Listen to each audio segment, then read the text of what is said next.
it's James and welcome to another edition of AniTube Digest. We're going over the best and not so best anime YouTube videos to come out this week from the 13th of February to the 19th of reaction video time. It's time to react. I wanted to... It's not a pure reaction because I did watch it already because I was so morbidly curious of MercuryFalcon putting on a Touch AMV.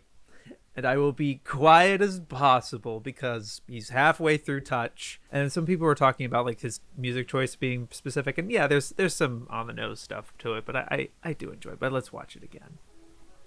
Again for me, maybe first time for you. I like that despite the song having a fast tempo that you're just going with really slow shots. Really nice, just building that atmosphere. Because yeah, Sugi really develops an incredible atmosphere with this show. It's good memories. I saw this show in 2018 to 2019, around that period of time, like early 2019. Oh man, gotta love Adachi, man. A sports tee for sure. There's certain scenes that I do distinctly remember for some reason, but I don't remember any of the context. So I feel like I could very easily rewatch this show, and it would be so fun. Like I remember this scene. I totally remember this. And I was like, whoa, holy shit. But I don't remember any of the context or when it happens in the show. So I'm like, oh my God. I really want to check it out again. Like rewatch it. I do love this, especially when they get to this part of the song. I think it's really fitting for Touch. And I just love how slow you're editing it. There's nothing fancy. It's all long shots and everything. I remember this scene too. And I'm like, oh my gosh. So interesting. I would love to rewatch this. Holy shit. That's a good cut. Yeah. It's so cool when like this shot shows up in like an OP and you didn't realize that it becomes a shot in the show itself, because that like never happens, right? I love that for that OP specifically. Yeah, it's just so methodical, slow. It's just a little something that you kind of put together and everything, and I just like that a lot. And I'm happy it's having such an effect on you. It's a really incredible series and very criminally underwatched. I wouldn't say underrated, because I feel like most people who've seen or read Touch in any capacity would be like, yeah, it's fantastic. But it's just a matter of like, because it's baseball, early 80s, 1981, I believe the anime came out. And then like, but also just like Adachi's designs, I think, that just seem very... same facey. I don't have that much in the way of expression or something, but I don't know. None of that matters when you actually get into it and get watching and stuff. If you're a fan of any of his work, if you've seen like Kross Game or anything, I think you owe yourself to watch Touch for sure. I would say watch it. That was how I experienced it and loved it. But I hear good things about the manga as well. Obviously, it's Adachi, right? Yeah, really liked the AMV that they just kind of came out of nowhere, but I enjoyed that a good deal. Just wanted to react to that. For some videos that I thought were not good. I always feel bad. I don't know. I always have to caveat it, I guess. I didn't think this video was very good. KaiserBeamz, man. I should have expected this. Especially, it's just like, wild cards. When good animation can't save you, it's like, well, the story's pretty paper thin and everything. But also digging a lot into the dub of this OVA, which I don't know, if it's clearly a crummy dub, then you should have the self-awareness to not use it as a representation of the show. I think, like, if it's clearly kind of like not, I don't know. Not to be like that the Japanese must be the only of authenticity or whatever. But I just think, yeah, when it's clearly not a good dub, then yeah, I don't know.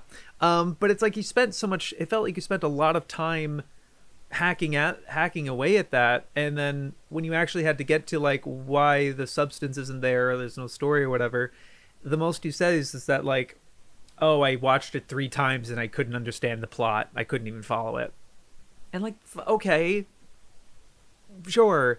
And I'm not something like, oh, I like this. So I've never heard of this thing, but it's literally no different from like what Bennett would make, where just kind of skewering it out of it felt like it doesn't feel like it was leads to any grander point, especially even just the point of like the animation's not the only thing. Like that's such an easy point. I don't know, like that point is not worthy of making an entire video about, in my perspective.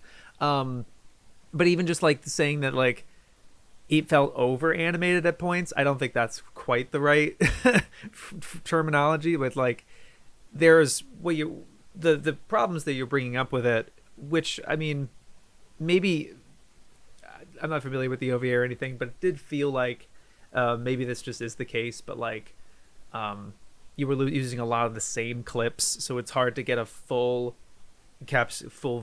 what you're talking about when you're only showing a very narrow, like the same 10 or 12. But I could be wrong about that, and maybe, or I don't know, it just felt like there was a lot of repetitiveness in that way. But the problems that you're talking about don't seem to do anything with the animation necessarily, and more to do with just errors in backgrounds or really rapid storyboarding.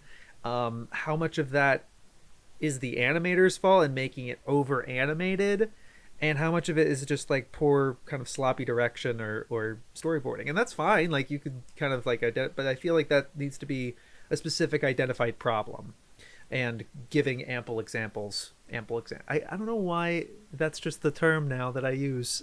Like why does it have to be ample example? It just came out of my mouth. Why? It's cute, I guess, but yeah. Anyway, and also just like I was really hooked on the video with the section that you're always great at, which is the research behind this and where this came from and the origin of this sort of thing. And when you're like, oh, the rest of this was fan submissions, like they have to kind of piece all this stuff together. I felt like it kind of just fell off a cliff at that point in terms of like, that's where your research ended.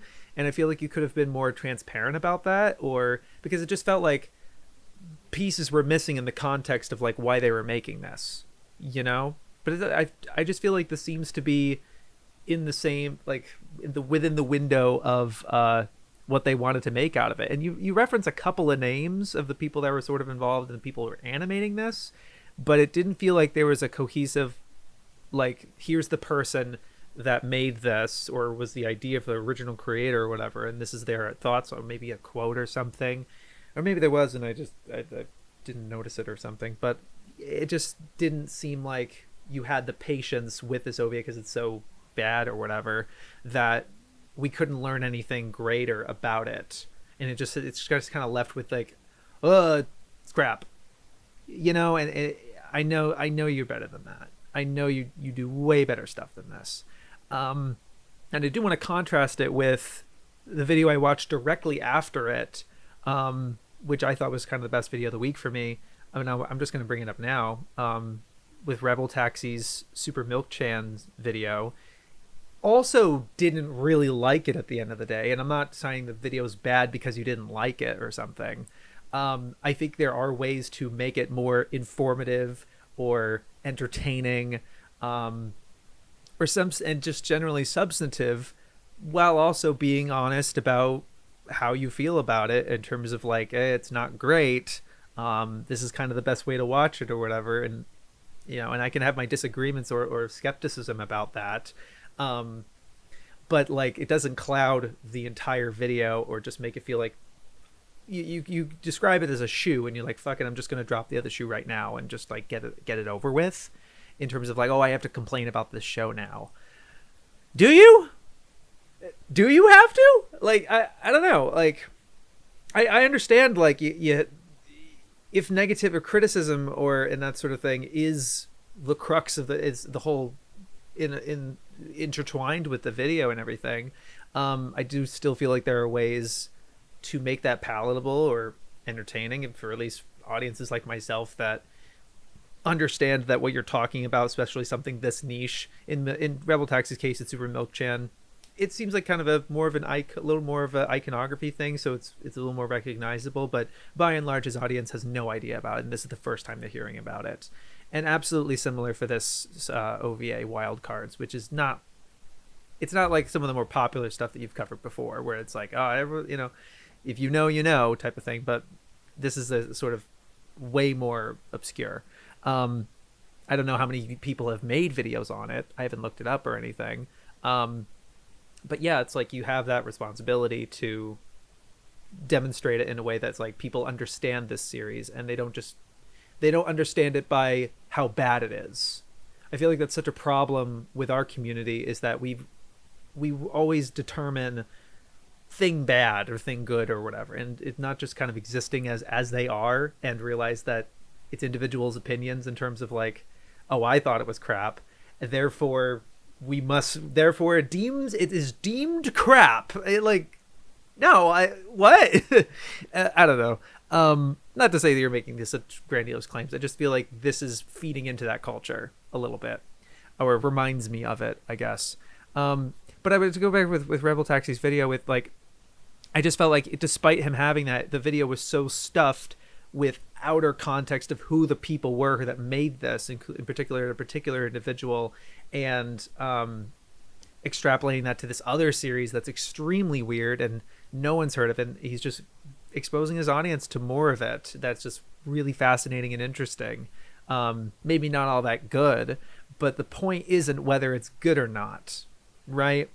I just feel like the studio or the group that made this, that you were talking about in that point of the video, the origins of this OVA and Two Defunct Magazines, what you're kind of just like skewering it instead of trying to understand what they were doing, or extrapolating it to what others were doing in that industry or whatever. Instead of it just kind of ends up being, I don't want to say moral judgment, because that's not like, but it kind of, that's the word that's coming to my mind, because it's just about thing good or thing bad. That's what it feels like with this video. And do we need this? Oh, and so like two points that just popped in, that I remember specifically from the video. One of them's really not, I shouldn't bring it up actually. Sorry to tease it and then not say it. I think it's too rude actually. But it's just something to do with the voice acting and like the way you're criticizing it and not having much in the way of self-awareness. Just say. And the other was like towards the end of the video where you're like, why do I care? Why should anyone care? I don't know. That's not that great. And it was something, it's like something to do with the story writ large and everything. It's like, no one cares. And I'm like, you clearly cared enough to make the video. I really just don't like this habit that I feel like some YouTuber, I'm not saying you have this specifically or anything, but I've seen this before in other YouTube videos. Maybe I've done it in a video, so I can't think of one, but maybe. Where like, I guess contempt is the word, I guess, but it's just vocalizing your disinterest and, oh, I don't care about this thing, which is so ironic when you made an entire video about it. Like, clearly you care a little bit, or like, oh, I don't care about the story. I don't, but like, it's still the sentiment to me. It's like voicing that sort of thing. It's like you're going out of your way to making this whole thing. I don't see why YouTubers feel that if something bothers them, they're just, I don't care. I don't know. Or just, why bring it up? Why like sour that? I don't know. Just something I've thought about. This video was just disappointing to me. But I've obviously liked a lot of your other stuff that doesn't really factor into whether the thing is good or bad or not. And I'm sorry, I haven't like record. I just happen to come to these titles. Like, I gravitate to them, and I don't go out of my way to watch the ones where you're clearly more positive about. Maybe it's because I don't know. Maybe it's because like what I had never heard of wild cards. And then the angle here where you're talking more about animation felt a little more substantive, and I think that's why I clicked on it. Whereas I don't necessarily need a retrospective on, I'm not going to, particular things that you've covered recently, I guess, where it's like I've seen them, or I already respect that, or I already have that personally, and I'm not, that's just me as a personal viewer, I guess. Yeah, but And you know, maybe it just happened to catch my eye in this instance. And once again, I'm thinking in terms of like a Kyoto video that's negative. Of course, James doesn't like it. It's like broken record, so I apologize. Anyway, yeah, I ended up getting to the end of it and wanting to talk about it for those reasons. It stuck out to me. Yeah. Okay, now for some videos that I thought were decent. I liked it. They were pretty good. They're all right. And this first one's from the Anime Misfit. No way. Like, it's been a year, possibly in some change. Since the last main upload, she's been pretty much just streaming, and that's awesome. And I feel like this is the first time I'm watching a video from her that has her VTuber avatar type thing, the 3D model, which has so much character and adds so much. The reason I wanted to talk about this is the football anime of all time. It's just a very general Ice Shield 21 review that I don't, you know, it didn't. I've seen Ice Shield 21 and everything, and it didn't. I like that she focused on specific aspects that stuck out to her with like the characterization of the main girl, and her relationship to football and things. But like the main thing that stuck out to me, besides like, you know, it was the first time I've seen her in a video, and I'm happy to see her back in general, was the style of this video. It was just so constantly inventive, maybe in some cringe ways here or there, right? Like some of the butts and the swelling and some of the mangle it, like kind of the distortion in the characters sometimes, but none of that necessarily was like trying to make the show look stupid, right? Like it's just a kind of like a playful joke, but she's ultimately like talking constructively and whatever about and fairly about it. But just all that, I found it like very constantly charming and inventive and charismatic. It led it to this like what otherwise feels like a very bare bones kind of dime a dozen review that, I don't know if, you know, it's just a lot of people would make videos like this. And in this, and I don't, you know, I didn't take so much away from the writing aspect or the points that she was making, but I was constantly invested in the video just for like the sheer amount of locations that her avatar would be in and the positions and like sometimes she's like chilling over here and making these faces and stuff. And I just found a really unique experience personally. I haven't thought of VTubers as and in terms of making videos, like obviously Nux is kind of converted into doing that, but his is very clean and standard with just his avatar and does his thing, and then sometimes he's in the corner and he might move a little here or there or whatever, but there's nothing super out there and crazy about it.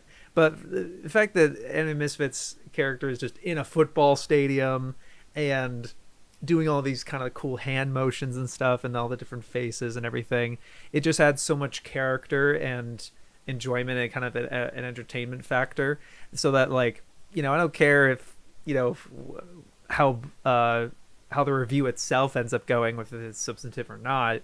I think the value in it ends up being just the entertainment factor and you talking about it, which I think is ultimately the best play when it comes to, it was like, oh, I don't have the specific knowledge or like, you know, anything about baseball or anything, but or football.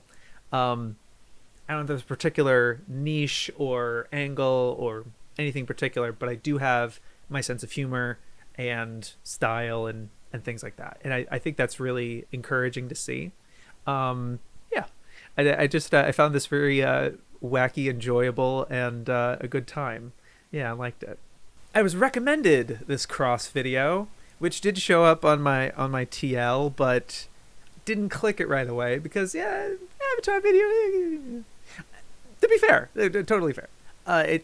It also, but it did have some interest to me because I did make it like an Avatar post, just a sporadic, you know, just about like how the live action series is only a little shorter than the original series by only like a few minutes, in terms of raw time, like in terms of minutes. Yeah. And a lot of people were like, well, they're gonna skip the Great Divide at least, so that's great. And I'm like, yeah, okay, whatever. So it felt very topical, but I hadn't clicked on it, but I did get extra push because like, hey, they're talking about Tazaki, and I don't know if the person necessarily said that Kross actually references my video and uses it and then recommends it. That's very, very flattering. Thank you so much for doing that. Wouldn't have had any idea otherwise unless this person actually said it. It's like, hey, I was like, okay. But no, yeah, the video itself, I think that I get the framing, and you're clearly better at this than me, right? In terms of success and everything. So it's like, yeah, I'm not gonna knock your title and thumbnail game, but the video is more of like, people aren't actually talking about how much of an anime homage and reference Avatar is as a series than just a casual passing in the one interview, like, yeah, we watch Fully Cooley, right? Like, that's how like a lot of people, it's like assumed. But I like that Kross actually went in, dug into it, using Great Divide as the primary example. And I loved how much she's using the commentaries and the interviews and the art books and all these different, really digging into it. I think was added a lot of credibility to the video. I don't think there was anything in the way of huge claims that's just like, because it's the thing that YouTubers do where they want to say something profound and this is the first time or whatever. I can't think of anything that stuck out to me specifically with this video that was like, okay, right? Mainly because of those quotes that you back up. Like, all of it is derived. Like, there's some stretches where it's like, oh, I bet they're talking about how the crystals were from an anime that they saw but they couldn't remember, and you were like, oh, it might be from Laputa because of the way they're describing how the crystals work and stuff. And stuff like that I think is good. Oh, actually, there was one thing. I just remembered it. Not a huge it's not the most annoying, baffling thing I heard watching these videos this week. Gosh.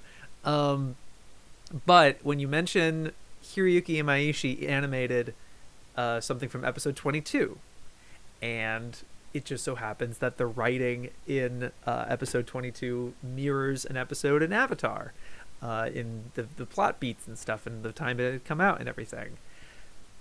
Now, to be fair, Imaishi being an animator doesn't mean that he was involved in it. You made it sound like he made those decisions. Like, that's an Imaishi thing to like do the story beats in this episode. When he only animated something. He was not a storyboarder. He was not the episode director of this episode 22. He's definitely not series composition, and maybe even overall director. There's so many people that, especially I'm pretty sure this episode is anime original, or at least it gets the part with Fullmetal Alchemist 03 being anime original. So a lot of this goes to Shoei Aikawa. Actually is credited for writing this episode, and I believe he's like what's so interesting though is that, like, I heard that Shoei Aikawa is like the main script writer, and he did do a lot of episodes, but didn't seem to, at least on ANN, there's nobody credited as a series composition, which is really weird. It's just a bunch of script writers, and then, plenty of anime don't have series composition. That's fine. But I'm just surprised because I thought that Shoei Aikawa was like the main head, like the head writer of sorts, but maybe he is, maybe I don't know. He did write this particular episode, so I think the first person you'd probably cite as like, oh, an influence would be Shoei Aikawa, specifically. I just that crediting the proper people that likely did the thing, but obviously you can't really trust credits all that much, because sometimes they're wrong or just misplaced, and you can't necessarily credit every person for every creative decision in a show. It's just the titles that they happen to have. But certain creative decisions could have been the director, or it could have been the voice actor that like ad-libbed or something. You know, you never really have any idea unless it's an explicit, like, oh yeah, that scene, this is what happened in our creative process. Which again, I'm really happy that most of that happens in when you're talking about Avatar, because like when you first brought up Vampire Hunter D, I'm like, specific, okay, how do you figure that? And then them just saying it, it's like, yeah, there was some Vampire Hunter D in there was some dead leaves in there. I'm like, okay, yeah, I believe that then. Okay, great.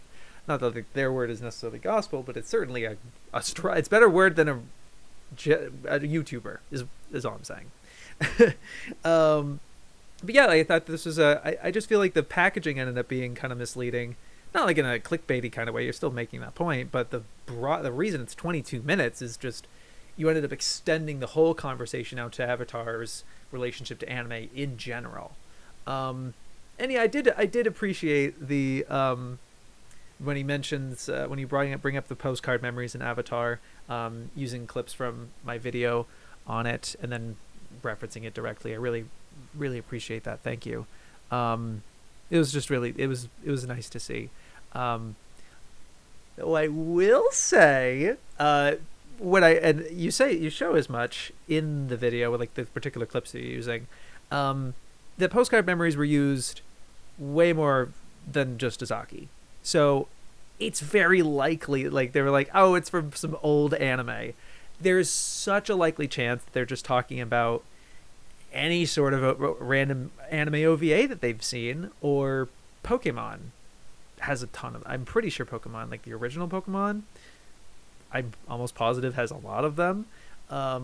It could have been. I don't want to knock your point out or anything special. No, I really appreciate it, but it was just something that stuck out to me where I was like, it's just very likely they've seen tons of them, and that's just what anime does. But I think you do make that point more or less that like they probably had no idea who Dazaki was, especially at the point I think I was making as I was watching your video. It's like, yeah, it'd be great if Dazaki had that credit, but it's very, very unlikely because the only anime that I think were brought around the 2000s that were from him is like Golgo 13, maybe some of the Lupin, like this. I don't even know if the specials were available back then.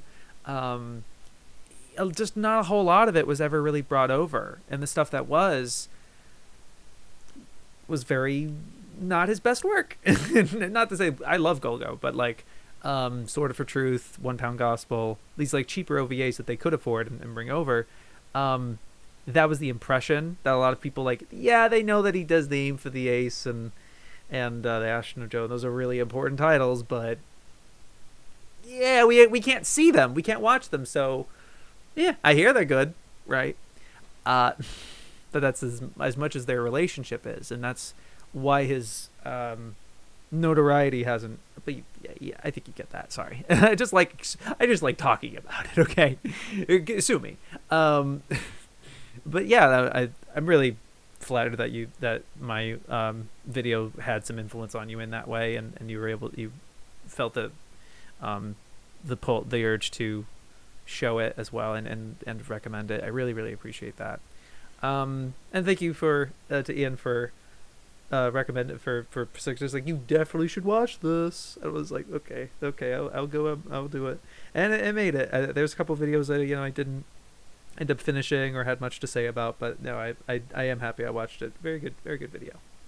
Inakyu, my for first unscripted video. My favorite romance anime is problematic, and I don't care. Good attitude to have, and I was putting the knife back. Not that I have a specific thing with Fushigi Yugi, right? I just realized and noticed, you put this like bondage looking scene on the thumbnail. It's a good thumbnail. It's just for like the contrast and like, things, right? But you don't show it in the video, and I get maybe you didn't want to be age restricted or something. Understandable. You can also get that sort of thing just from the thumbnail. Anyway, no, I know you know that, but that's just a point out. But like this idea of like, oh, but it's good, but it's bad, but it's a bad show, but I love it. It's like, come on, it's clearly an effective, great show, and I think the way you articulated it, by the time you get to the end of this, it's like, no, I love it. It's great. Oh, I loved it. It was awesome. And I think it handled it pretty well and everything. But I just felt, it just seemed like you were caveating it, but like, because you're worried about maybe some kind of reputation. And this is not just you. This is all of us, really, when it comes to anime, where there's something about it that gives us an ick or a red flag, or when there's anything problematic about it, when there's anything like that, it scares us or kind of prevents, like, maybe we shouldn't tell our parents about this, or maybe we shouldn't go off and recommend this sort of thing, because it would look like we're endorsing every single thing that it does, when like even the stuff that is clearly being done by the bad guys in a bad guy context, and at least what it seemed like, the way you were describing what's problematic about it, which is 2 scenes, or maybe it's one scene that's one theme that recurs a couple of times, and then one specific scene like later on, or whatever. I'm happy you mostly didn't really dwell on these aspects or anything, and not to dissuade you, because I obviously haven't seen it or anything like that. But it's like, to me, it always has to be the framing of how these things go, and whether you enjoyed it or not.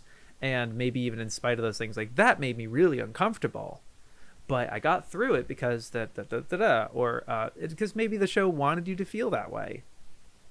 You know, like, maybe this is a bad thing that's going on, or whatever. And if it feels like the show doesn't think that, and really makes it feel like, oh, you think this is funny, I don't think this is very funny, that's when the show can lose you, or you kind of gain a distrust over it. But it's just a matter of kind of, and not to dictate what people watch and stuff like that. I guess I'm reflecting on my own feelings, because I'm watching Ranma Half right now, for the first time, which is it's like, most people start with Ranma Half when it comes to Rumiko Takahashi anime, but I saw Urusei Yatsura and Maison Koku years ago. I'm talking 2018, like, real long time ago. And then finally getting to Ranma Half and seeing what she's trying to do, or kind of doing, and then ends it, oh, okay. And calibrating my own feelings about it episode by episode, where it's like, ultimately, I'm really liking these aspects here and here, but man, how does these aspects make me feel? And not simply for their existence, but their application. So, like, pervy old dude, very infamous in this show. I think my issue isn't necessarily that he's an underwear thief, even though that's really cringe. But like, the show knows it's cringe. Like, the show, like, all the characters are like, oh my god, right? I think the issue for me ends up being that, like, he doesn't really get his comeuppance at all, and he sucks out all the oxygen whenever he's doing his thing. Whenever he's, like, in the episode, you pretty much can guarantee that he is the reason he's the whole impetus for this episode. Like, if he's like, pretty much that's it. And it becomes so one note and boring and tedious and gross because of that. And so it's like finding that specific nuance, and but like, at least the way you described the opening of, like, these guys trying to bring them into slavery, it made it sound like because that they did that, the show is problematic. But they're bad guys, and they were stopped from doing it. The bad thing. So what's the I don't know. But I think that for an unscripted video, I think what really was infectious about it was just the enthusiasm and your personal history with it, and whatever things that it reminded you of, like, oh, this person's a green flag, and like green flag because it reminds me of this character, and oh, he's my boy, and everything like that. And there were sorts of things. It didn't feel like this was coded in any irony. It felt like you had these honest, like, oh, what do I do? What do I do when, like, I love this so much, but I have these reservations about it, and recommend it. Like, I do recommend the show, but I really need to tell you that it has these things and everything. I think that because it wasn't hiding behind, no, it's got its problems. Like, I feel like YouTubers can be so bogged down by that because they're afraid. They're afraid of the just in general. I'm not saying you specifically or whatever, but like, I'm certainly feeling that way. I certainly feel that way when like I'm talking about a show that is divisive or and I get jitters and chills from what the reception's going to be. Like my Onimai video is like incredibly rough psychologically for me to make because I really cared about the message I was sending there, but like I was so terrified of what people thought, and there were some comments that felt the way I was expecting them to feel, or what I was fearing and everything. But that's all they, I think there's a video actually later on that lampshades this, where it's like, I will totally accept your comments as my self-worth or something like that. It's like your comments are dictating how I'm feeling. Like, this is it. I don't know. But I get that. I think there's perfect reason to, yeah, that's fair. So I don't wholly discourage the problematic framing so much, especially just as I think that, again, the infection that it felt so authentic, of course, being unscripted helped with that. I think this is a good unscripted video for being your first one. My first official video essay unscripted one, I don't think ended up going as well because I didn't have that same energy. I don't think I had that same enthusiasm or off the cuffness or whatever. Yeah, and I think that just reflecting it for me, that I think that's what really works about it. Yeah. Anyway, I enjoyed the video. I'm now more interested in watching Fushigi Yuki for sure.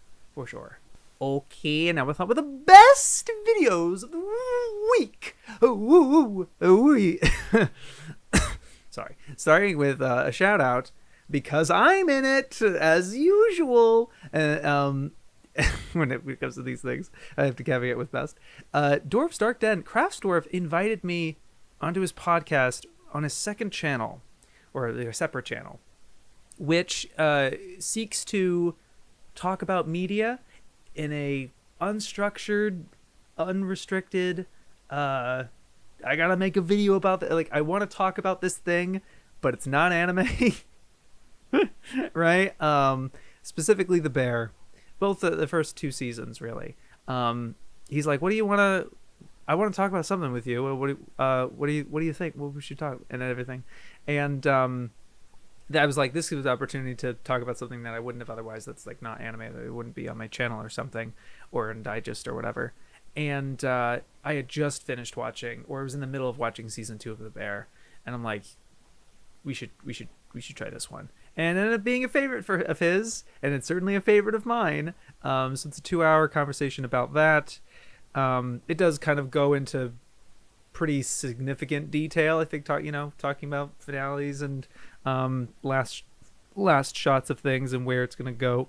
So it is major spoilers for The Bear, but if you've seen The Bear, please check it out, because I think it's just great, because The Bear is great, and it was wonderful talking with Crafts about it.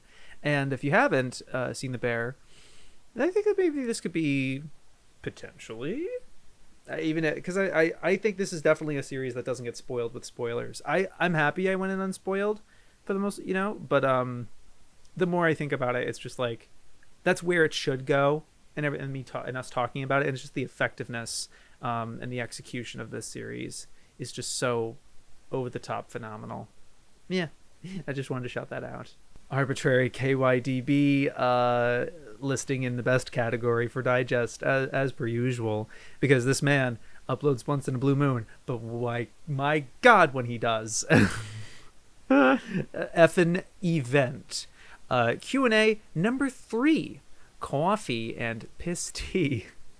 And he is doing an entire homage to And Yet the Town Moves, I believe, and more than this video, definitely more so. And he says it as much in one of the questions he answers about OPs, that he's like, I like a lot of the stylized ones. I like a lot of shaft OPs. And yeah, I the maximalist sheer amount of creativity and over the top packed of detail, and just like this one other, I forget what moment it was, but like when he's like, I am not I forget what he's saying or whatever, but like it's just this constant cutting where he's like multiple shots of him, and it's in different parts of this 3D of this restaurant that he's constructed in like Blender or 3D or whatever, and he's just going in all different places, and it feels like a full realized environment, which never ever happens in YouTube videos, can I just say? Like, in a completely isolated within its own video, like this is probably the only video it'll show up or whatever. It's not like this YouTuber's full set and you kind of get to know their living room because of how many videos you've seen in that space or whatever, or it's like the same angle of the one room. It feels like a completely constructed environment that he's constantly exploring and going in different, not like exploring necessarily, but like showing different places of, and constantly changing the setting up. His very bizarre sense of humor and presence on camera, as usual, so inspiring, I think, because I mean, it's the kind of the doing what you want and creativity and eccentricism, because I think for me it's like I'm so besides like being on Digest, because I have this like thing about, because I'm unscripted, I can just be or whatever, but even in this context I'm trying to be like helpful or encouraging to particular YouTubers, so I'm not trying to be like wacky, you know.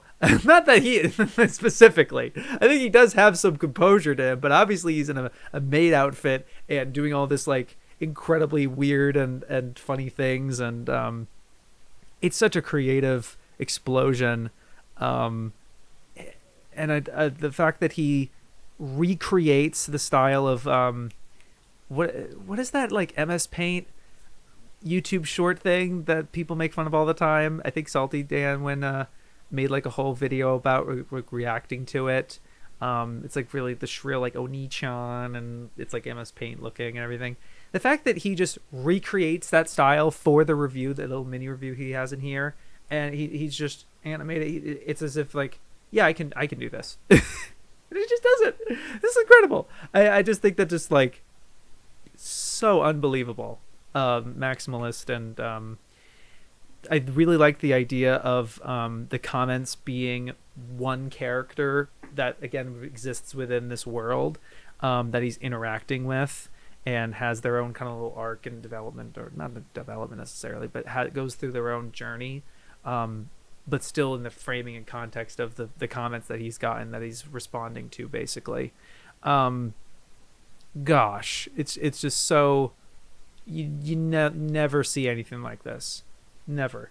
Oh my gosh. And I was also, it's also just nice to see these as updates with him, because, you know, I've talked about his stuff for like 5 years now. You know, I was talking about one of his videos when I was still living at my my previous house, you know, like the like Alpha Digest almost, where like that first 6 months, I think. So like a long time. And so it's just really encouraging and nice to hear from him in this way, because I mean, I could always DM him and everything, but like, yeah, he's quiet presence social media wise, I feel, even in like his, not that I'm super active in his Discord or anything, and he also says in the videos like, I never use it or whatever. Yeah, like that stuff's always fun. Yeah, this is just a wonderful time, and again, but like hearing from him about how he feels about videos, about making them. He's like, I feel really great about making these right now, and that's awesome. I'm happy. I'm very happy. Yeah, I'm not disappointed at all, because I get that like And also, people also mentioned about like making the very, or I don't know if it was him or the comment that broached the topic of like longer videos in his case, because he has made those like massive behemoths, whatever. And I can imagine I feel like I would probably feel this way. I think I inadvertently kind of did when the periods of hiatus when I'm not uploading anything for a very long time, and it feels weird and bad almost, kind of. Not to project anything onto him, but to like upload something shorter, like less than 30 minutes, if you hadn't uploaded in like a year or something. And like, oh, yeah, you know. At least I feel that way with my own stuff. But it is ultimately healthier to be like, this is okay. Like, this is the video, this is the length it needs to be.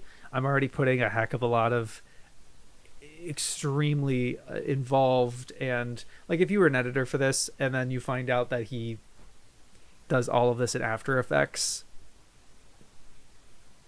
what the fuck? Like, what the fuck? Oh, like that, it boggles me, man. I can't with this, man.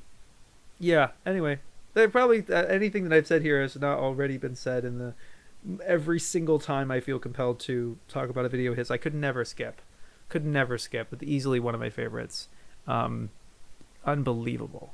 I'm so happy he uploaded. That's a great day. It was a great 5 days ago when he uploaded. But yes, it was lovely to see. Studio Ersatz, I feel like I talked about his Gosenza Banzai video a long time ago, I believe. But he's doing well.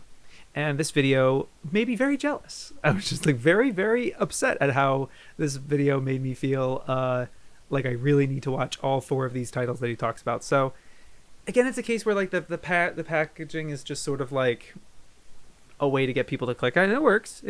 The Greatest Anime was made in 1969, but it makes it feel like it's a 12-minute video about Judo Boy, about Sageda Shenshu. No, that's not quite the name of it. Judo Boy. You'd think it's just about that. But suddenly now it's about Keen no Tori, and then it's about Somebody's Dreamers 2, and then it's about I had it. Shoot. Sentimental Journey. That's what it is. And just the fact that like I knew about all 4 of those and wanted to watch all 4 of those, and now this makes me want to watch them even more. And of course the shout out to Anime Tudes' article on specifically Judo Boy, but I think he made one about Somebody's Dreamers 2 as well. And I'm just like, you know the right places to look. And I mean, even just Toshio Harada too, because I feel like Anime Tudes talked about him as well. Maybe not a dedicated video about him, but I mean, you know the right places to look. So man, the taste is immaculate here, and just the recommendations. And I like that it didn't even have to have anything to do with each other. There wasn't any kind of like loose overview. Like that would have been nice, but if it's half-assed, if it's forced, then like it shouldn't be in there. So if it really is just as easy as just here's some 4 recommendations and not even a score or like a review of sorts, it really is just like getting the sake to talk about them and show them on screen to get people interested, I think is fantastic. And I'm just like, damn it, man, I'd love to do just something like this. It's just so as easy as that. And it was really nice. These all look great. Yeah. And the last, I think, best video of the week, and I talked about it a fair amount with when I was talking about KaiserBeamz video, but RebelTaxi's Super Milk Chan's Uga Uga Ruga retrospect. I had no idea about this other TV series. I mean, this other live, kind of like live action, but also like a particular broadcast with these CG animations and all these like really out there ideas and styles and inventive ideas, like, you know, the fact that they can just kind of control the 3D character live in person, like, you know, that's live television, and they can have a person call in but they're animated characters for 1993. I just think that's like really, really impressive and cool. Just spending the first third or maybe even half the video talking about all that culture and all of that, like exploring that, and kind of the starting with the rabbit hole that milk that this series specifically led you down. And I just did notice that the thumbnail mentions Ghost Stories 2.0, because he talks about how it's the same ADR director, and the ADR director specific is like, if you want to see like a Ghost Stories alpha, it's this series. And it was interesting because it was dubbed 3 times. Once it's kind of like just a festival, like a con screening that didn't go anywhere, and then when it was broadcast on Adult Swim, it had a particular dub that was very strict and faithful and adequate, but very boring because the show itself is not amazing about its humor and esotericness, and it's just more like a lot of talking than it is about cool stylish action or something, or like if something happening. It's just nice designs and then them talking a lot, which is what it is. But then the third dub, which was DVD only, and how everyone recommends you do that one, which is more of a hack dub, which is, again, what I think his name is Stephen Foster. Am I wrong? I don't know. It's the same ADR director as Ghost Stories, and punches it up exactly the same way he did Ghost Stories. And I like that RebelTaxi kind of just like pops the balloon of just like, is this a good thing to do? Who cares? Is this like a the reputation of, at least this series doesn't seem to have fallen the same way as Ghost Stories, where it had this whole rumor about it, of its origin and why it's like this. Milk-chan, there really isn't anything like that, and it is just, but I guess there is still a mystery that it doesn't see. I don't know why they dubbed it twice.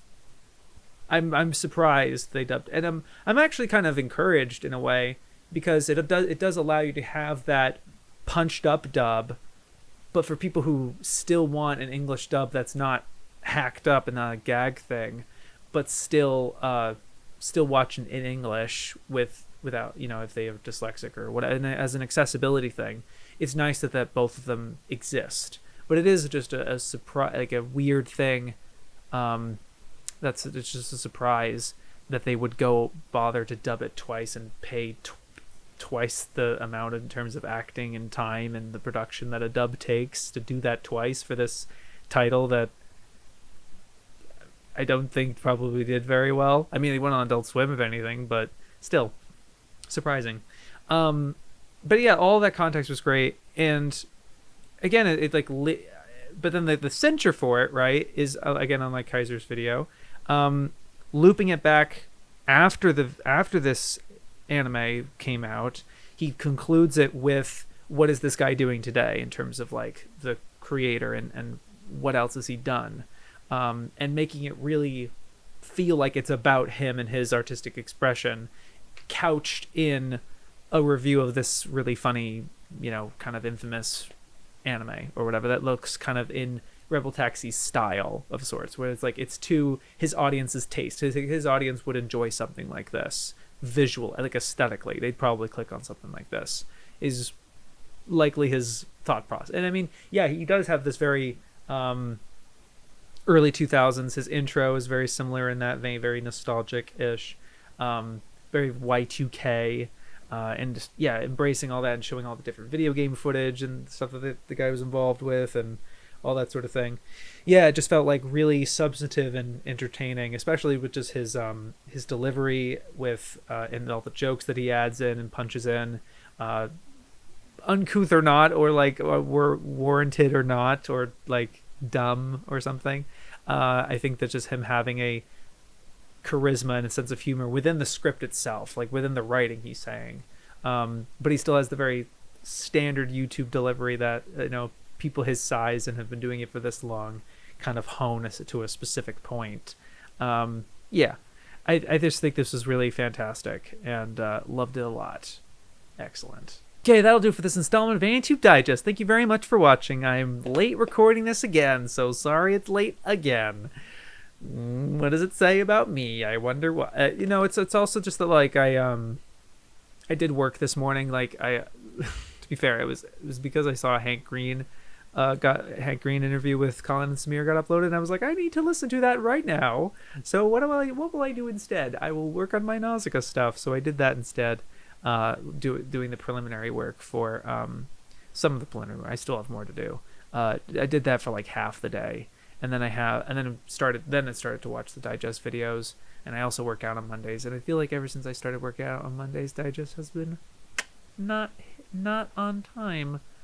Correlation, probably. Sorry, it is what it is. But it's been fine. I hope you guys have been enjoying the digest lately. I think I've been in a good groove despite it being late. Anyway, I don't know why I'm being so reflective. You guys are great. You have a great week. Yo, peace.